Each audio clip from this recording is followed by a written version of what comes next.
7 থেকে 8 মিনিট সময় লাগে। আমি দেখলাম আমার নবী যখন মা ফাতেমার বাড়ির কাছ থেকে নবীজির রওজা পর্যন্ত মানে নবীর মসজিদে নববী পর্যন্ত নিয়ে গেছেন, তখন তো 7 থেকে 8 মিনিট সময় না, তখন তো তার চাইতে আরো বেশি সময় লাগছে। কারণ তখন বর্তমানের মতো সুন্দর রাস্তা ছিল না, আগে ছিল পাহাড়িয়া ব্রথেব্র রাস্তা। আমার নবী তাদেরকে 2 জনের শাহাদাত আঙ্গুলে দইরা আমার নবী যখন মসজিদে নববীর দিকে যায়, তখন 2টা ভাই ইমাম হাসান আর হুসাইন কষ্ট অনুভব করার কারণে আমার নবীজি ইমাম হাসান রাদিয়াল্লাহু তাআলা আনহুকে নবীর কাঁধ মুবারকের মধ্যে উঠাইছেন, আরেকজন ভাই ইমাম হুসাইন রাদিয়াল্লাহু তাআলা আনহুকে আমার নবীজি বাম কাঁধ মুবারকে উঠাইছেন। 2 জনকে নবীজির 2 কাঁধে উঠায়া আমার নবী সামনের দিকে হাঁটতেছেন। তো মা ফাতেমার বাড়ি এবং মসজিদে নববী এই 2টা জায়গার মাঝখান বরাবর যে রাস্তা আছে, এই রাস্তা দিয়ে একটা মসজিদ আছে, যে মসজিদের নাম মসজিদে কুবা। ওই কুবা মসজিদের মধ্যে 2 রাকাত নামাজ পড়লে একটা উমরা হজের সওয়াব হয়। নবী সাহাবীরা কুবা মসজিদের দিকে হেঁটে হেঁটে যায়। এমন টাইমে সাহাবীরা কয়, হাসান হোসেন কত ভালা, দেখছনি তারা যে সাওয়ারের উপরে উঠেছে বড় দামি।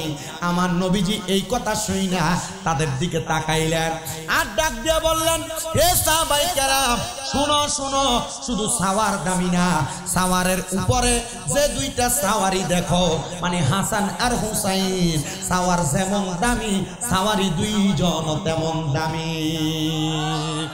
নবী এই কথা বলার পর সবাই বললেন, কি রে, আমি নবীজিকে দামি বললাম, এখন দেখি শুধু নবীজি দামি না, নবীজি নিজে বলতেছে নবীর 2টা নাতিও তাদের কাছে দামি হওয়া লাগবে।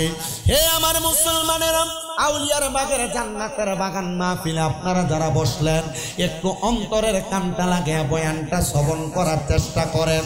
আমার নবী রাহমাতুল লিল আলামিন নবী আমার জানায়া দেয় উম্মতের দলেরা। এবার আমি নবীজি মসজিদে নববী পর্যন্ত গেলাম।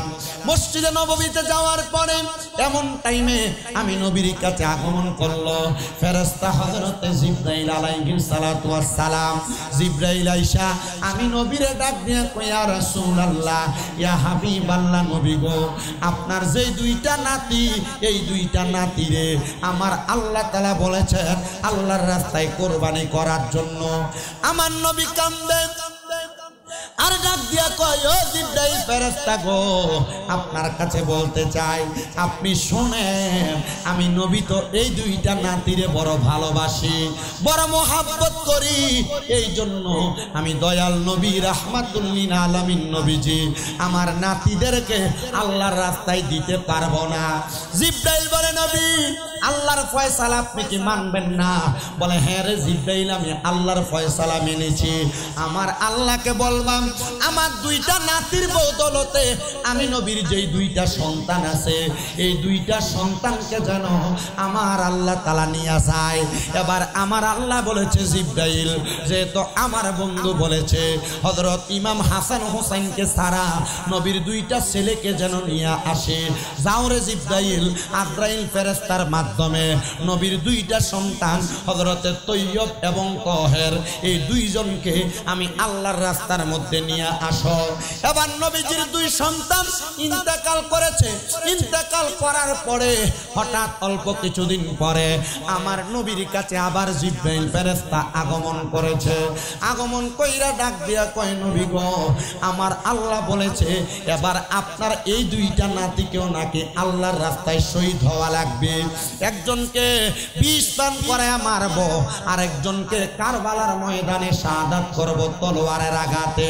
নবী গো, আপনি বলেন না, আপনি অনুমতি দিলে তাদেরকে আল্লাহর রাস্তায় নিয়ে যাওয়া হবে। আমার নবী তো উম্মতের পাগল। আমরা যারা আহলে সুন্নাত ওয়াল জামাতের আকীদাওয়ালা মানুষ, আমরা সবাই নবী নবী বইলা ডাকি, কারণ আমরা জানি নবীজি দুনিয়াতে আগমনের আগ থাইকা আমার নবীজি উম্মতি উম্মতি বইলা কান্দে, কথা কন না ঠিক কিনা? এ মুসলমানেরা, এ নবীর উম্মতের দলেরা, আশিকে রাসূল ভাই বাবারা, অন্তরের কানটা লাগায় বয়ানটা শ্রবণ করার চেষ্টা করেন। আমার নবী ডাক দিয়া কই, এ ফেরেশতা জিবরাইল আলাইহিস সালাতু ওয়াস সালাম, আমার দুইটা সন্তানকে আমার আল্লাহ তাআলা নিয়ে গেছে, এর জন্য আমি নবী কোনো কিছু আল্লাহর কাছে বিনিময় চাই না। আমার আল্লাহকে বলো এই দুইটা নাতিকে যে নিয়ে যাবে, আমার আল্লাহ তাআলা আমি নবীরে কি বিনিময় প্রদান করবে?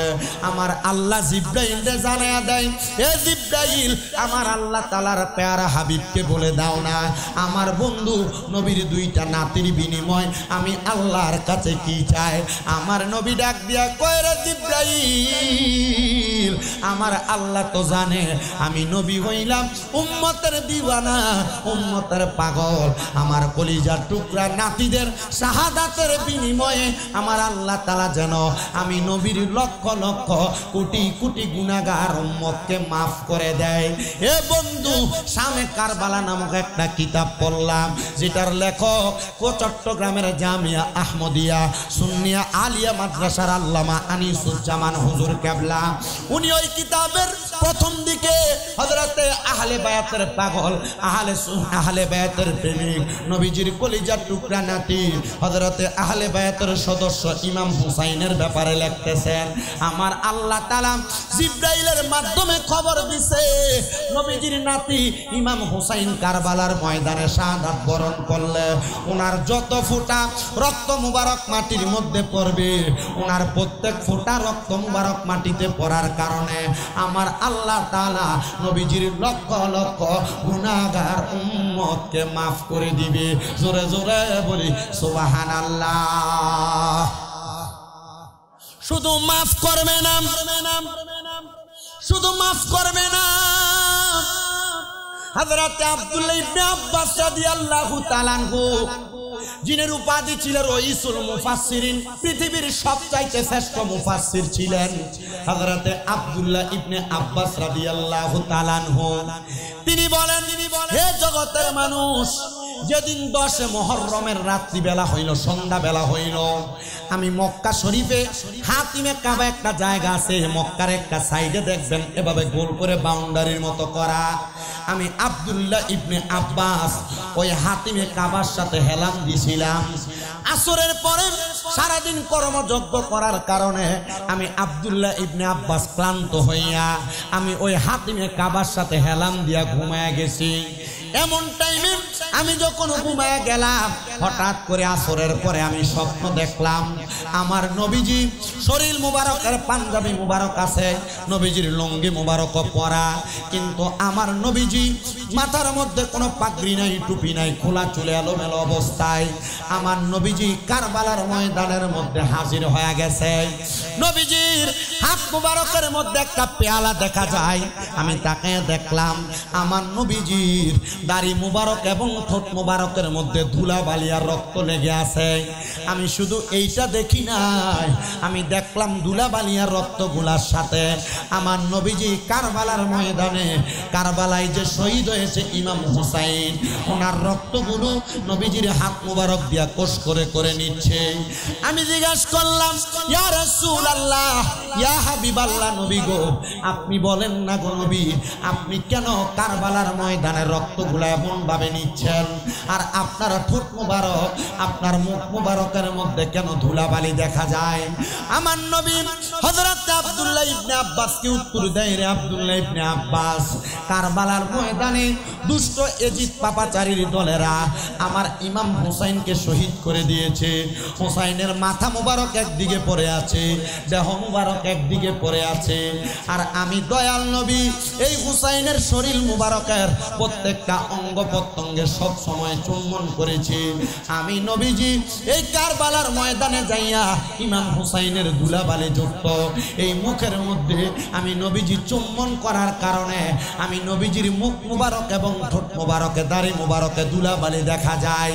ইয়া রাসূলুল্লাহ, পেয়ালার মধ্যে কেন রক্তগুলো সংগ্রহ করতেছেন? আমার নবী বলেছেন, এ জগৎবাসীরা, আমি কেন রক্তগুলা সংগ্রহ করেছি জানো? কারণ আমার আল্লাহর ঘোষণা, এই প্রত্যেক ফোঁটা রক্তের বিনিময়ে আমার আল্লাহ তাআলা আমার উম্মতের জীবনের গুনাহগুলো মাফ করে দিবে। জোরে জোরে বলেন সুবহানাল্লাহ। ওরে উম্মতেরই মায়াই নবী কান্দেন যারে যার, উম্মতেরই মায়াই নবী কান্দেন যারে যার, মাফ করে দাও ও হে আল্লাহ উম্মতে গুনাহগার। বলেন মাফ করে দাও ও হে আল্লাহ উম্মতে গুনাহগার। উম্মতেরই মায়াই নবী কান্দেন যারে যার, উম্মতেরই মায়াই নবী কান্দেন যারে যার, মাফ করে দাও ও হে আল্লাহ উম্মতে গুনাহগার। বলেন মাফ করে দাও ও হে আল্লাহ উম্মতে গুনাহগার। মা আমেনার কোলে যখন এলেন নবীজি, সেজদায় পড়িয়া কান্দেন উম্মতি উম্মতি উম্মতি উম্মতি। বলেন আল্লাহ রাব্বানা মাহবুব আমার শোনো না, বলেন আল্লাহ রাব্বানা মাহবুব আমার শোনো না, গুনাহগার উম্মতের জামিন পাক সরোয়ার, মাফ করে দাও ও হে আল্লাহ উম্মতে গুনাহগার। বলেন উম্মতেরই মায়াই নবী কান্দেন যারে যার, উম্মতেরই মায়াই নবী কান্দেন যারে যার, মাফ করে দাও ও হে আল্লাহ উম্মতে গুনাহগার, মাফ করে দাও ও হে আল্লাহ উম্মতে গুনাহগার। সেই নবীজির প্রেমেতে হলে দিওয়ানা, দুনিয়া আখিরাতে বয় যে থাকবে না, বয় যে থাকবে না। সেই নবীজির প্রেমেতে হলে দিওয়ানা, দুনিয়া আখিরাতে বয় যে থাকবে না, বয় যে থাকবে না। চলো নবীর পথ ধরে লোভ লালসা সব ছেড়ে, চলো নবীর পথ ধরে লোভ লালসা সব ছেড়ে। দোজাহানে নবী বিনে নাই কোনো উপায়, মাফ করে দাও ও হে আল্লাহ উম্মতে গুনাহগার। বলেন মাফ করে দাও ও হে আল্লাহ উম্মতে গুনাহগার। একটা জবান বন্ধ রাখবেন না, জবানটা ছেড়ে দিয়ে উচ্চ কণ্ঠে জোরে জোরে পড়েন আল্লাহু আকবার। এবার আমার নবীজি এই ফয়সালা যখন নিলেন, নবীজি তো মা ফাতেমার বাড়ি থেকে হাসান হোসেনকে নিয়ে আসছেন নবীজির মদিনা শরীফের মধ্যে। তা আমার নবীজি মদিনা শরীফের মধ্যে হাসান হোসেনকে বসায়া নবীজি তাদের দুই ভাইকে আদর করতেছেন। তো আমার নবীজি ছোট ছোট বাচ্চাদেরকে আদর করতেন, এটা নবীজির হাদিসে মুবারাকার কথা। মারহাবা কোন হে মুসলমানেরা, নবীজি যখন হাসান হুসাইনকে আদর করেন, মা ফাতেমাতুজ জাহরা রাদিয়াল্লাহু তাআলা আনহা তিনি বলেন, আমার নবীজির দরবারে আমি চলে গেলাম, আমি যায়া দেখলাম অন্যদিন আমার নবীজি হাসান হুসাইনকে যেভাবে আদর করে, এই দিন তার বিপরীত সিস্টেমে আদর করতেছেন। মানে অন্যদিন নবীজি হাসান হুসাইনের গালের মধ্যে চুমা খাইতেন, কপালে চুমা খাইতেন। মা ফাতেমা বলেন, আমি তাকে দেখলাম আমার নবীজি ওই দিন ইমাম হাসানের ঠোঁট মুবারকের মধ্যে চুমা দিতেছে, ইমাম হুসাইনের গলা মুবারকের মধ্যে চুমা দিতেছে। আমি এইটা দেইকা আমার দয়াল নবীর সামনে গেলাম, আর ডাক দিয়া মা ফাতেমা ডাক দিয়া কয়, আব্বা আপনার কাছে জানতে চাই, আপনি যে ইমাম হাসানের ঠোঁট মুবারকের মধ্যে চুমা দিতেছেন আর ইমাম হুসাইনের গলা মুবারকের মধ্যে চুমা দিতেছেন, আপনি তো কোনোদিন এমন ভাবে আদর করেন নাই, আজকে আদর করেন এভাবে কেন একবার বলবেননি? মা ফাতেমা বলেন, ও আমি আমার নবীকে এই প্রশ্ন করতে দেরি আমি তাকে দেখলাম আমার নবীজির চোখ মুবারক দিয়া বায়া বায়া পানি পড়তেছে। আমি জিজ্ঞাসা করলাম ইয়া রাসূলুল্লাহ, প্রশ্নের জবাব জানতে চাইলাম, আপনি দি চোখের পানি ফালায়া ফালায়া কান্দেন, কারণটা কি?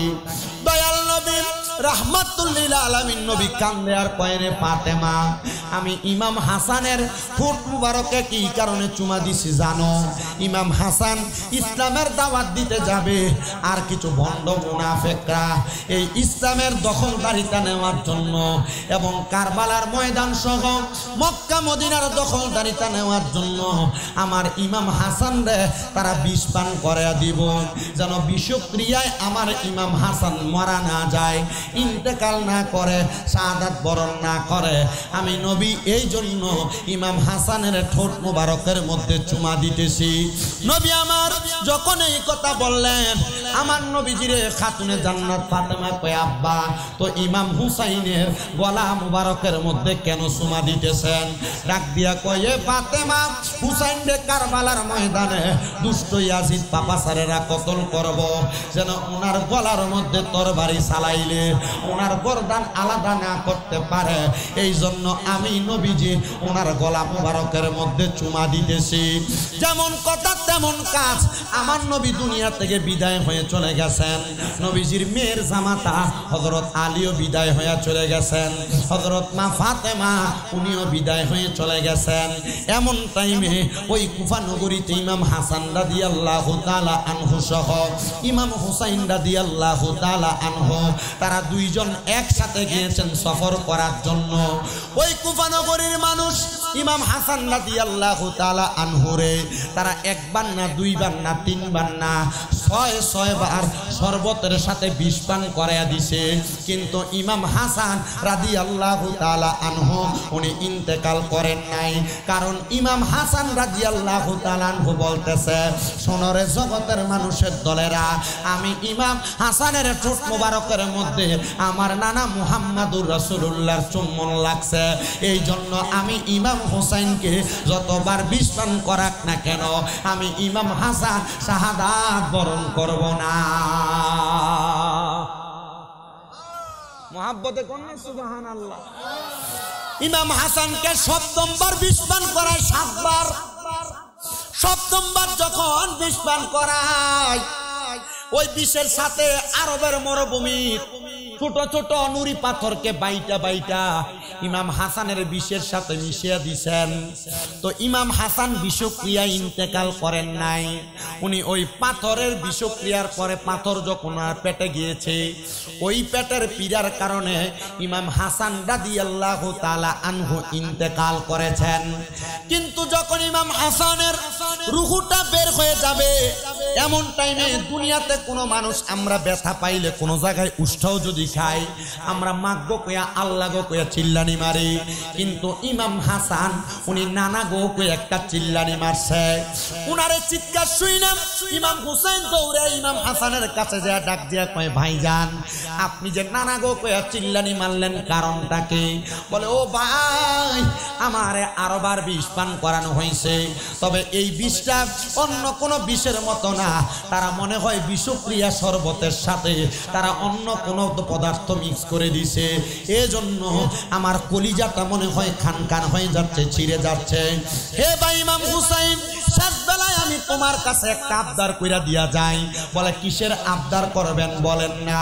বলে, আমার আবদার হইল তুমি যদি কুফা থেকে মদিনাতে ফিরে যাও, মদিনাতে আমার হাবিবে কিবরিয়া আমার কলিজার টুকরা নানা আমার নবীজির দরবারে আমার সালাতু সালাম পৌঁছে দিও। জোরে কোন সুবহানাল্লাহ। ওরে সালাতু সালাম জানাই দরুদ সালাম জানাই আপনার পরে নবী গো আমরা গুণ। আমার সময় শেষ, আমি আর 10 মিনিট আছি।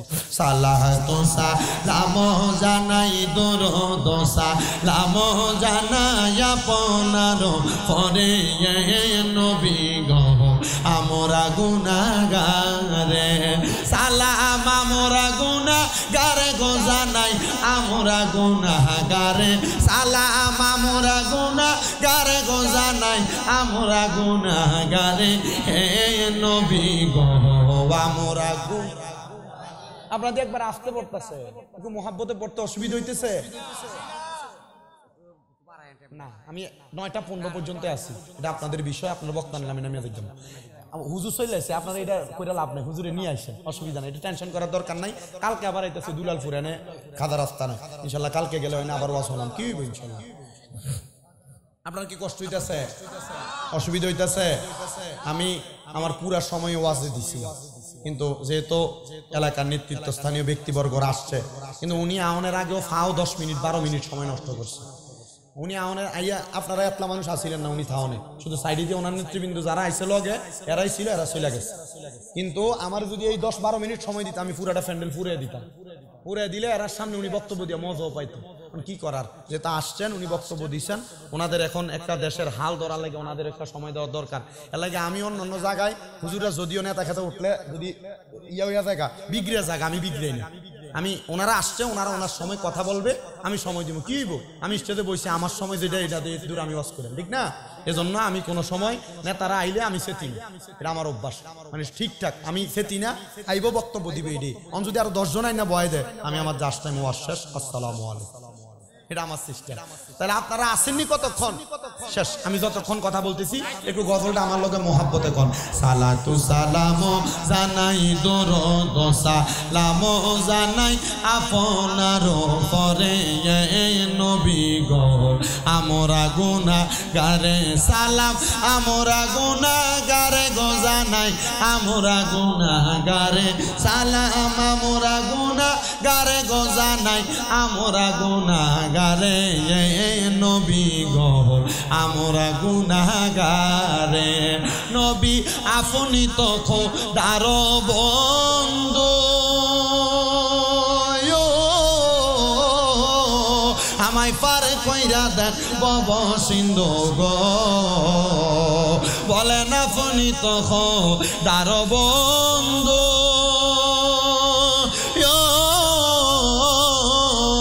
আমায় পারে কইরা দেন বব সিন্ধু গো আরে আপনি দয়া না করিলে আপনি দয়া না করিলে কে করিবে মোরে নবী গো আমরা গুনাহগারে কন্যা সালাতু সালাম জানাই দরুদ সালাম জানাই আপনার পরে নবী গো আমরা গুনাহগারে ও নবী আপনি তো খোদার বন্ধু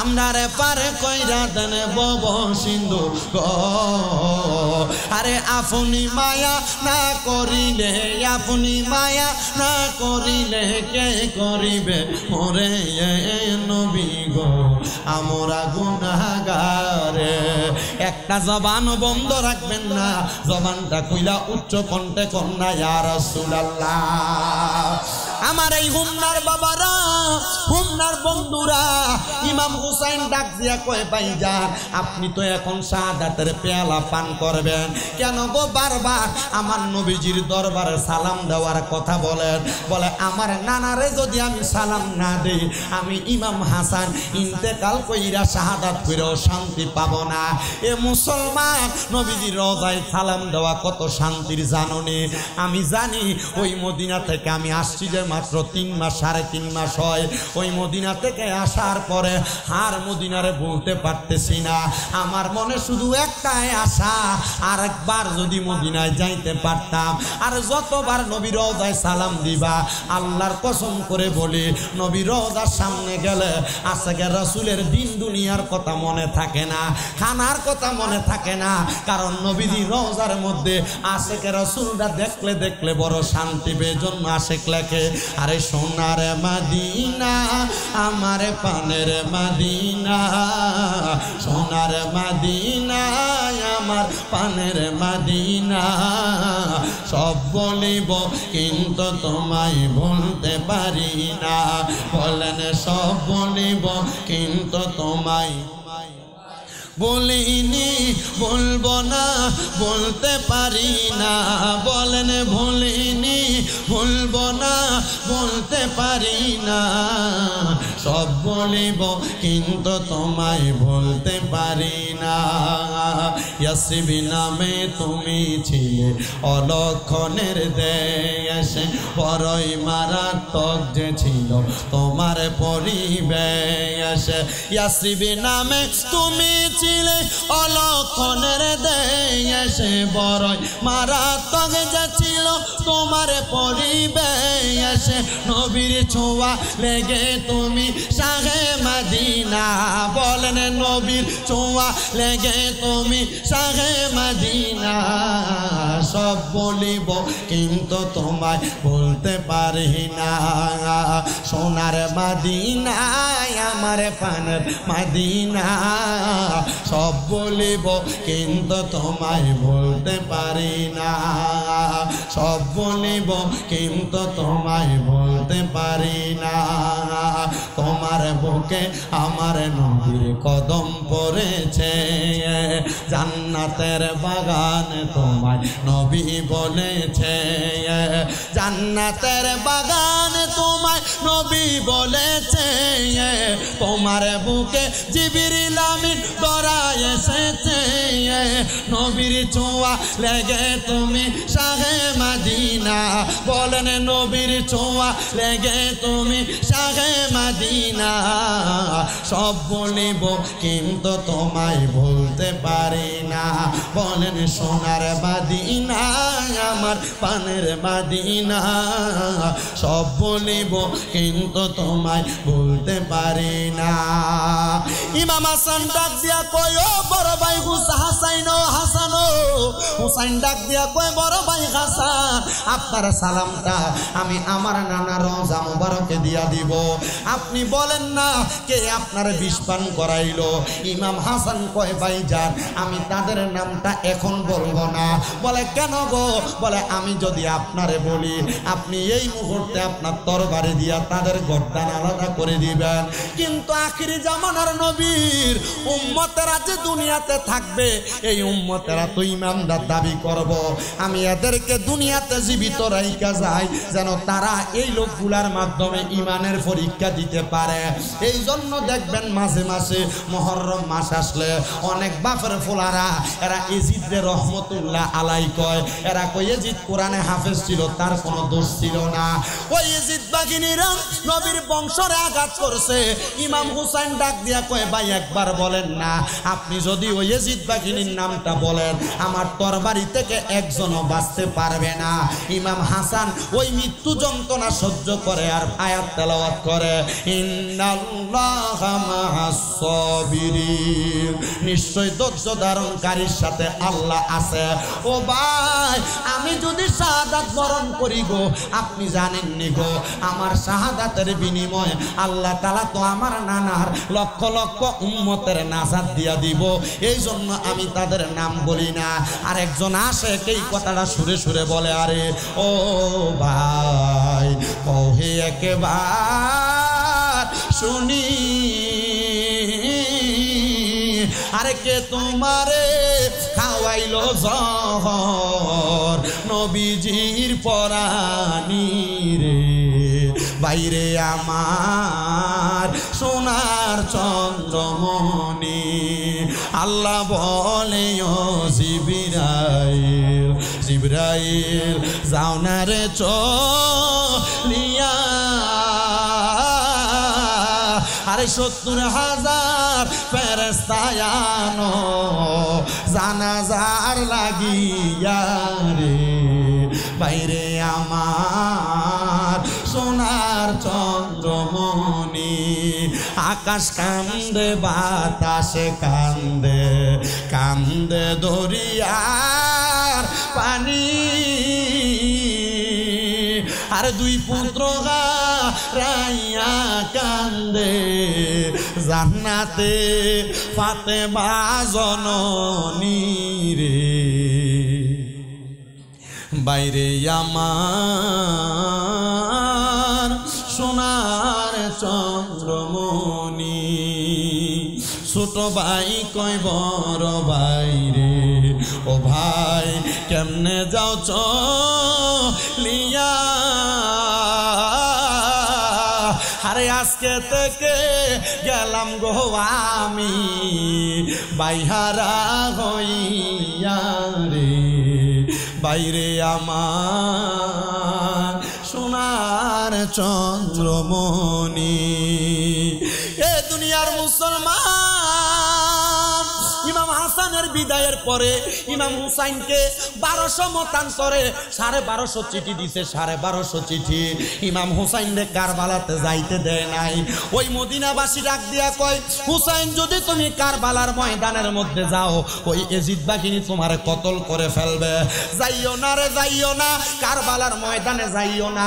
1250 চিঠির শেষ যে চিঠিটা দিছে, ওই চিঠির মধ্যে ইবনে জিয়াদের দলেরা লেখছে, এ ইমাম হুসাইন তুমি যদি কারবালায় আইসা কুফা নগরীতে আইসা আমরারে বায়াত না করাও, আমরা তোমার নানার কাছে কাল ময়দানে মাশরে বিচার দিব, তুমি আমাদেরকে বায়াত করাও নাই। এই কথা বইলা ইমাম হুসাইন রে আটকাইছে। ইমাম হুসাইন কয়, এ মদিনার মানুষেরা, আমি যদি না যাই, তারা যদি আমার নানার কাছে নালিশ করে, আমরা তো জবাব দিতে পারবো না, আমি কারবালাতে যাই। এর মাঝখান দিয়ে আরো অনেক বড় ঘটনা, আমি চেষ্টা করব মুহররম মাস আসলে দাওয়াত দিবেন, দেখবেন কারবালার বয়ান পুরাটা শুনতে পারবেন। হযরত ইমাম হুসাইন কারবালাতে এখনো যায় নাই। ইমাম হুসাইনের চাচাতো ভাই মুসলিম বিন আকিল গেছে, ওনার সাথে ওনার 2টা ছোট ছোট বাচ্চা গেছে। হায়রে আমার মুসলমান, এরও কারবালার শহীদ হয়ে গেছে। এরপর ইমাম হুসাইন কারবালার ময়দানে গেছে। কারবালার ময়দানে যাওয়ার পথে 1 দিন 2 দিন কইরা যখন 9 তারিখ মুহররম মাসের আসছে, ইমাম হুসাইন ওনার হুজরার মধ্যে ঘুমায়। যখন হুজরার মধ্যে ঘুমায় রে বাবারা, ইমাম হুসাইন রাদিয়াল্লাহু তাআলা আনহু বলে, আমি স্বপ্ন দেখছি রে জগতের মানুষ, আমি স্বপ্ন দেখছি কারবালার ময়দানে আমার মা ফাতেমা আয়েশা এলোমেলো চুল নিয়া কারবালার পাথরগুলো পরিষ্কার করতেছে। আমি আমার মারে কইলাম, মা গো, আপনি যে কারবালার ময়দানটা পরিষ্কার করেন কারণটা কি? আমার মা ডাক দিয়া কয়, এই রাকাত নামাজ কইরা ইমাম হুসাইন যখন একটা সেজদা দেয়, প্রথম রাকাতে 2টা সেজদা দেয়, দ্বিতীয় রাকাত নামাজ পড়ে, দ্বিতীয় রাকাতে একটা সেজদা দিতে, 2 রাকাত নামাজে আমরা সেজদা দেই 4টা, ইমাম হুসাইন দিতে 3টা। এজিদের দলেরা ডাক দিয়া কয়, জগৎবাসীরা, ইমাম হুসাইন যদি আরেকটা সেজদা দেয়, আরেকটা সেজদা দেয়, আরেকটা সেজদা দেয়, মনে রাখবা, মনে রাখবা, মনে রাখবা, মনে রাখবা রে, ইমাম হুসাইন আরেকটা সেজদা দিলে তার তরবারি থেকে কেউ বাঁচতে পারবা না, কেউ বাঁচতে পারবা না, বাঁচতে পারবা না। বলে কেন, কেন বাঁচতে পারবো না? বলে মুসলমানের আল্লাহু আকবরের সেজদারে তো পাওয়ার, এই পাওয়ার থেকে কেউ বাঁচতে পারবে না, কেউ বাঁচতে পারবে না। ইমাম হুসাইন আরেকটা সেজদা দিবে, এমন টাইমে শিমরের লোকেরা ইমাম হুসাইনের গর্দানের উপরে উইটা গর্দান মোবারক বরাবর তরবারি চালাইয়া দিছে। ওই এদিকে তো নিকৃষ্ট ছিল রে, ইমাম হুসাইনের ঠোঁট মোবারকের মধ্যে তারা তীরের বল্লম দিয়া খোঁচা দিছে, তীরের আগার মধ্যে করে লইয়া পুরা কুফা নগরীতে ঘুরছে। না রে না, কেমনে পারবো রে, কুফা নগরীতে ঘুরলেও চলবে না। ইমাম হুসাইনের এমন মর্যাদা, এমন পাওয়ার, এখনো পর্যন্ত ইমাম হুসাইনের গর্দান মুবারক এক জায়গায় দাফন করা, দেহ মুবারক আরেক জায়গায় দাফন করা। এবার আপনারা বলেন যে হুসাইন ইসলামের জন্য, ইসলাম জিন্দা হতা হে হার কারবালা কি বাত, ইসলাম তারে কারবালার পরে জিন্দা করে দিয়া গেছে। ওই হুসাইনের ভালোবাসা আমরা সবার অন্তরে রাখার দরকার আছে না নাই? ইমাম হুসাইন রাদিয়াল্লাহু তাআলা আনহু কারবালার ময়দানে 2 রাকাত নামাজ পড়ে আমাদেরকে হুসাইনি নামাজ দিয়ে গেছেন, আমরা সেই নামাজ আদায় করেছি। আল্লাহ জাল্লা শানহু আমাদেরকে হুসাইন রাদিয়াল্লাহু তাআলা আনহুর অনুসরণ অনুকরণের মাধ্যমে 5 ওয়াক্ত নামাজ পড়ার তৌফিক দান করুন। আউলিয়ার বাগে যারা এসেছেন, যা কথা বলেছি, আহলে বায়াতের মুহাব্বত, কারবালার মুহাব্বত অন্তরে ধারণ করে আমাদেরকে চলারও তৌফিক দিক করেন, আমিন। আসসালামু আলাইকুম ওয়া রাহমাতুল্লাহি ওয়া বারাকাতুহু ওয়া মাগফিরাহ।